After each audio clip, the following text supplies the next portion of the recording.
Hi there, it's Jennifer and welcome to my Flagstaff home.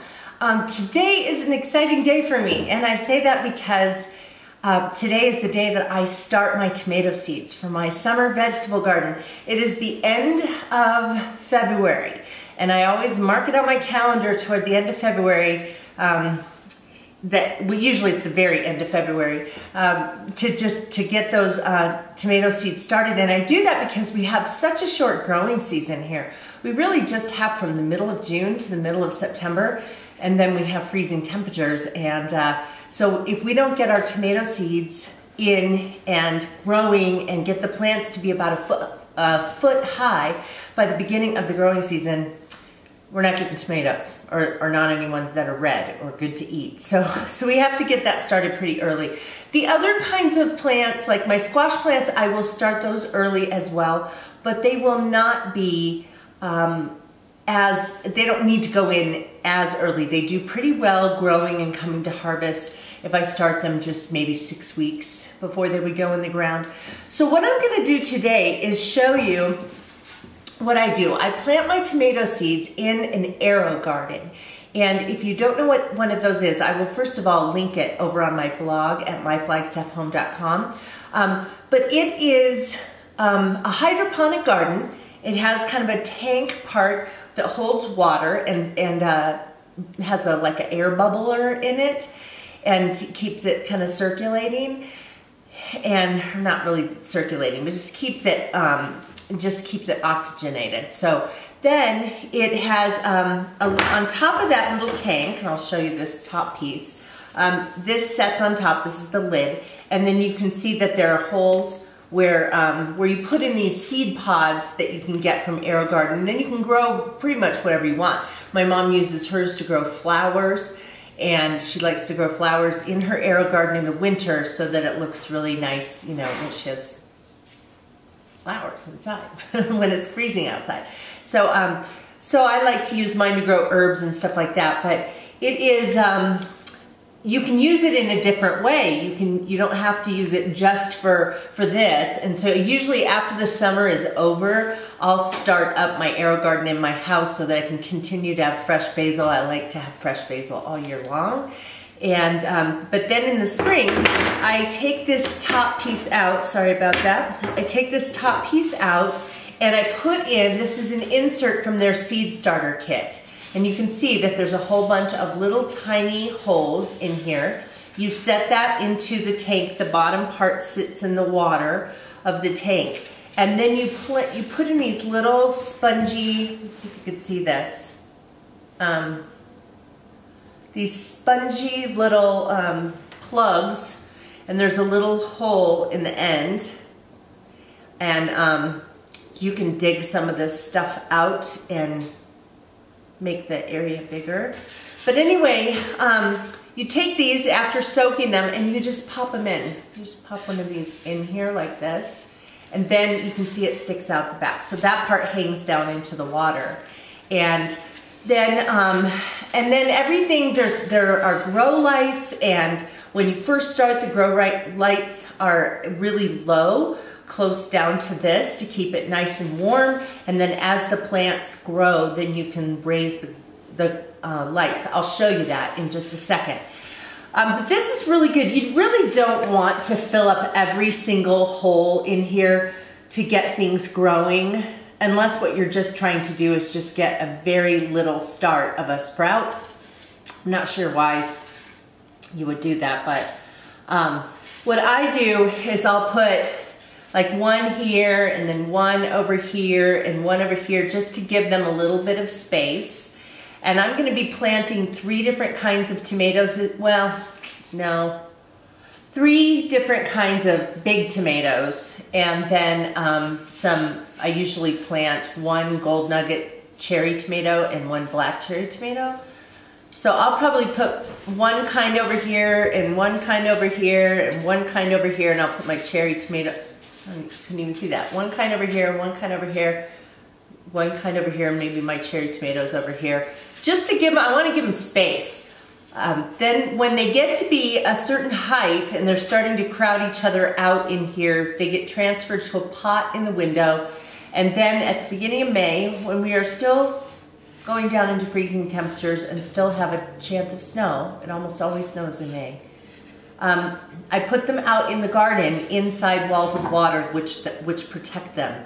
So I'm going to show you all this stuff as we go along. But what I'm going to do now is just show you the AeroGarden if you're not familiar with it, show you the process of putting in the plugs and all of that kind of stuff and the seeds so you can see what I do for starters. And oh, I just love this. The fact that I'm doing this means summer is coming. So I know it's still winter, but summer is coming. And this reminds me that I can make it through the rest of winter. So yeah, come along and I will show you my AeroGarden. So this is my AeroGarden 6. It is referred to as a space saver because it's shaped in a triangular shape so it can kind of tuck into a corner. I don't have the top on. I wanted to be able to show you that I filled the water, and then you can see that there's air bubbles in there blowing through just to oxygenate the water. And then there's this grow lamp thing that I can lift. If I can do this one-handed, it'd be wonderful. And I can lift it and make it go higher or lower as the plants get bigger. So then what I do next is place the insert in there. It's kind of, can you see it moving around? It's laying on top of the water. Over here, I have the seed packets for the tomato seeds that I'm going to plant today.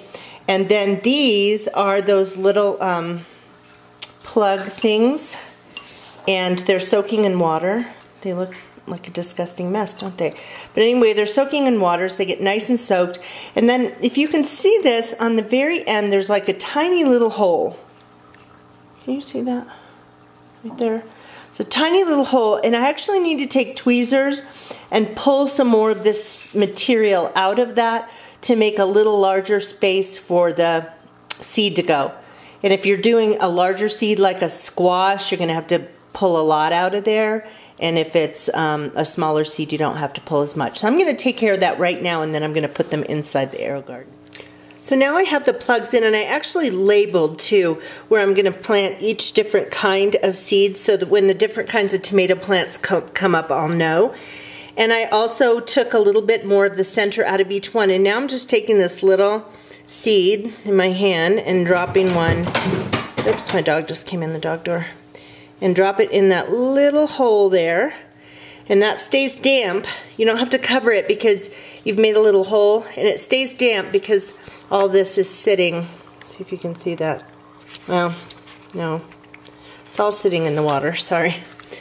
So I'm gonna go ahead and put the different seeds in there right now, and that's really all there is to do. The AeroGarden has settings down here.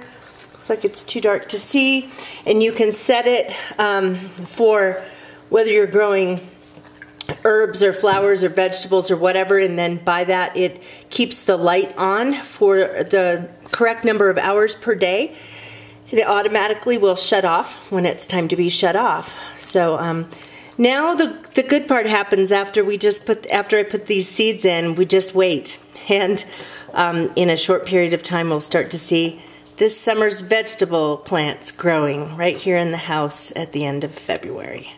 Well, that's it. It's not much to look at right now, but they'll probably be, well, by the time you see this, I will have returned from a vacation, but I'm going to be leaving for a week, and I'm sure that when I come back, there'll be all kinds of little sprouts, all in my little starter kit in my garden, and then it'll probably be around the 1st of April that they'll be ready to transfer into pots, and then at the beginning of May is when they go into the ground. And I don't think I mentioned this, but I always plant more than what I need, because sometimes plants die. And last summer, for example, I was putting a black cherry tomato plant out into the ground, and I had not grown an extra one.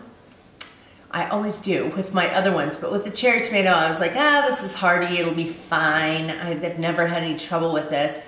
And I was putting it out into the ground and kind of, you know, I put my fingers around the stem and flipped the pot upside down so I could kind of gently take it out, and I broke the stem.